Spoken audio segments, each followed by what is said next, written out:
کہ اچھے لوگوں کے ساتھ اخلاق الگ دکھائے جاتے ہیں، چھوٹے لوگوں کے ساتھ اخلاق الگ دکھائے جاتے ہیں۔ سٹیٹس کا آدمی ہو تو اس کے ساتھ ملنے کے طریقے الگ ہیں، اور غریب کوئی آ جائے، فقیر کوئی آ جائے تو اس سے ملنے کا انداز الگ ہو جائے۔ یہ نہ ہو، یہ ہم سب کے لیے نصیحت ہے۔ اسی ممبئی کی سرزمین پر میں آپ کو بتاؤں، ایک ماہم شریف میں بزرگ حاجی صاحب ہوا کرتے تھے، آج سے تقریباً 10-12 سال پہلے کی۔ وہ کئی لوگوں سے ایک سوال کرتے تھے پکڑ پکڑ کر کے کہ میرا ایک سوال ہے، آپ جواب دیں گے، میرا ایک سوال ہے۔ کئی علماء سے انہوں نے پوچھا، مجھ سے بھی انہوں نے، جب میں نیا تھا مصر سے پڑھ کر کے آیا تھا، میرے پاس آ کر کہا، کافی سالوں سے میرے ذہن میں ایک سوال ہوتا ہے، میں آپ سے بھی پوچھنا چاہتا ہوں۔ کہا بتائیے کیا ہے؟ کہا میں حضور سرکار مجاہد ملت رحمت اللہ علیہ کا مرید ہوں۔ علامہ حبیب الرحمن مجاہد ملت، رئیس اعظم اڑیسہ، جن کے خدمات جلیلہ آج ہو سکتا ہے نئی جنریشن کو نہ معلوم ہو، ان کا لقب ہے مجاہد ملت، جنہوں نے سنیت کی بقا کے لیے اپنا تن من دھن سب قربان کیا تھا۔ وہ مجاہد ملت عظیم بزرگ ولی کامل ہے۔ فرما یہ حاجی صاحب کہتے ہیں کہ میں ایک نارمل آدمی تھا، کڑیا تھا، یعنی گھر بنانے کا کام کرتا تھا۔ جب وہ ممبئی تشریف لاتے تو دوڑ کر کے ہر جگہ سے لوگ ملنے آتے، میں بھی گیا تھا، اور اس وقت میں جوان تھا۔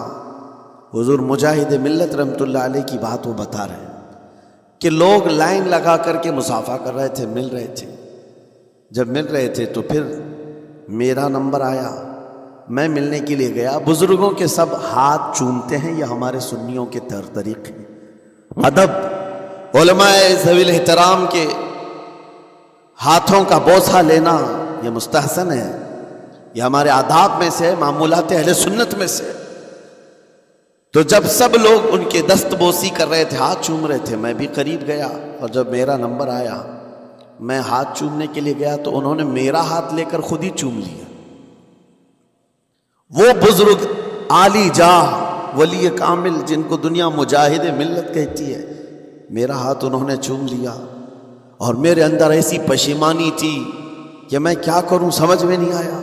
میں ایک معمولی سا کڑیا، اور کہاں ان کا مقام، کہاں میرا۔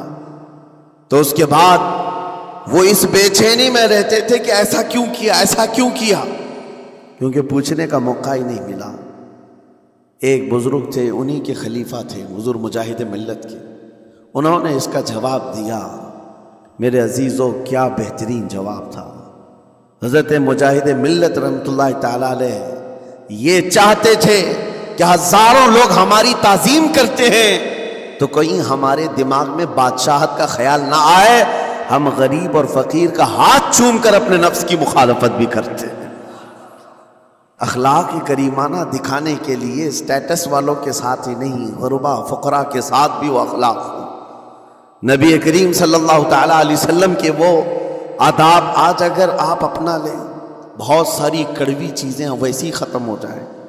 آج ممبئی کی سرزمین پر سب سے بڑا یہ چیلنج ہے بات کرنے میں، نوجوانوں کے تو آج پارے چڑھے ہوئے ہوتے ہیں، ان سے کوئی بھی بات کر لیں، جس تیور میں یہ بات کرتے ہیں ایسا لگتا ہے کہ ابھی لڑائی ہو جائے گی، ابھی جھگڑا ہو جائے گا۔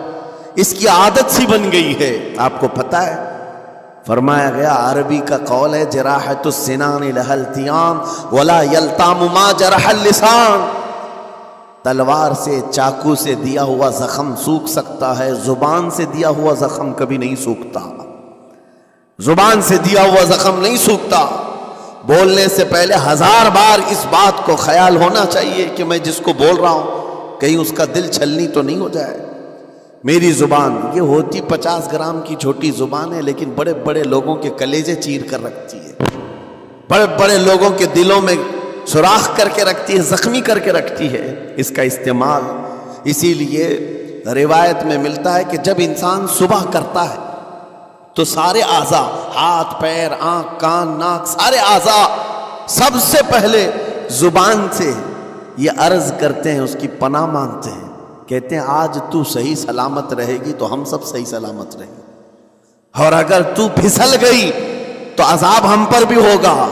زبان بولتی ہے، مار کسی اور کو پڑتی ہے۔ کوئی زبان کو مارتا نہیں ہے، گالی زبان دیتی ہے، لیکن مار کبھی پیٹھ پہ پڑتی ہے، سر پہ پڑتی ہے، ہر جگہ پڑتی ہے۔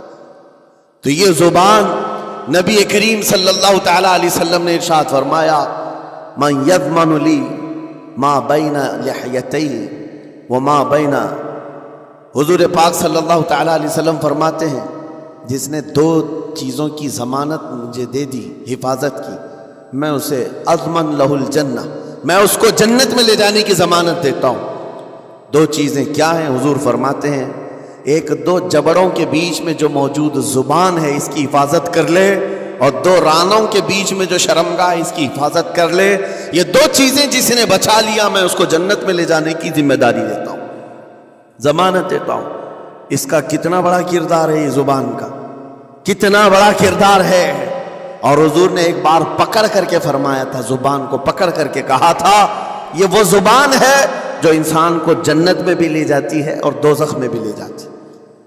کلمہ کس سے پڑھتے ہیں آپ؟ لا الہ الا اللہ، زبان ہی سے تو پڑھتے ہیں، اسی کلمے نے آپ کو جنت تک پہنچایا۔ اور کافر جو کفر کرتا ہے وہ بھی زبان سے ہی کرتا ہے، اور زبان اسے ہمیشہ کی دوزخ میں لے جاتی ہے۔ اس زبان کو چلانے سے پہلے 1000 بار سوچ